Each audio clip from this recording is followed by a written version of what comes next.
papunta ako ngayon ng ng facial center.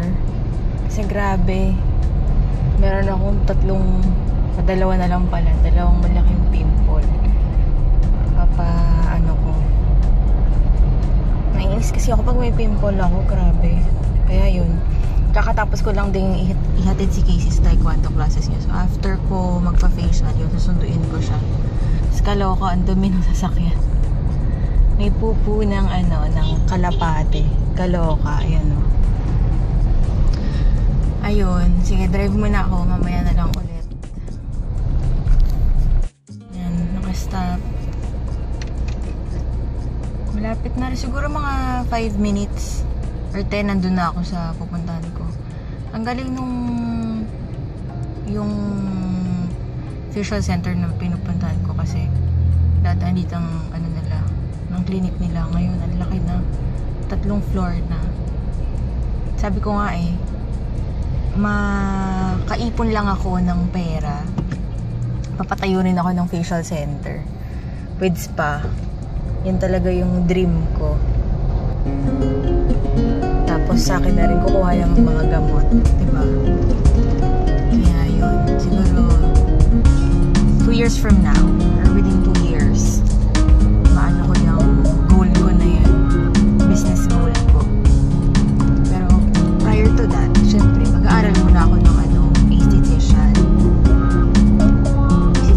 esthetician course. Yun. Ay, mamaya na lang siguro ako ulit mag-vlog pag pauwi na kasi pa-empty na rin yung ko, palobat rin yung cellphone ko, hindi ako nakapag-charge. Wala rin akong dalang power bank. So yun. Bye! Mamaya ulit. Yan yung magabing nasusulo ko. Meron pa rin.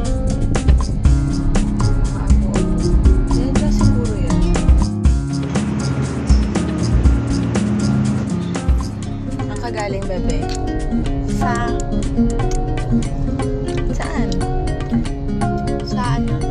Tagalog taekwondo.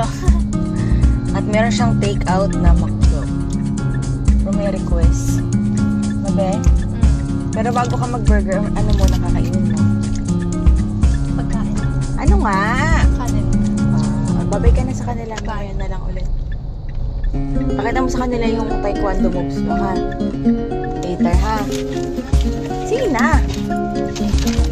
Babay ka na. Dito na tayo sa bar.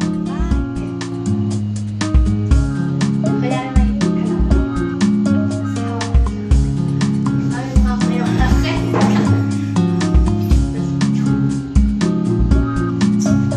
Yun na yun. Anong tawag doon? Ulit. Sige na. Sige na.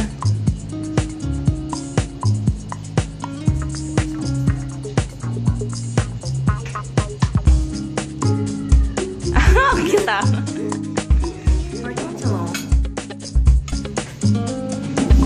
At may Sunday. Oo. Si Max na heat stroke. Pauwi na si John, inaantay na lang namin. Padalhin siguro sa animal house.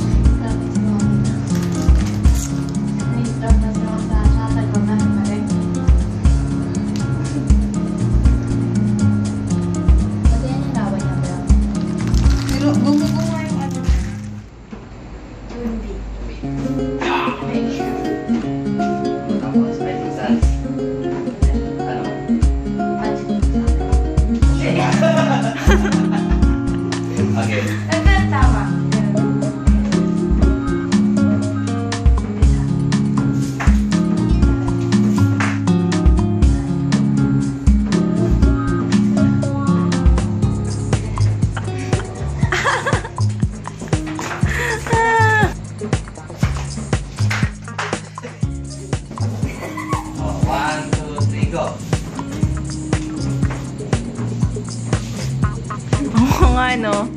Ang ganda tingnan.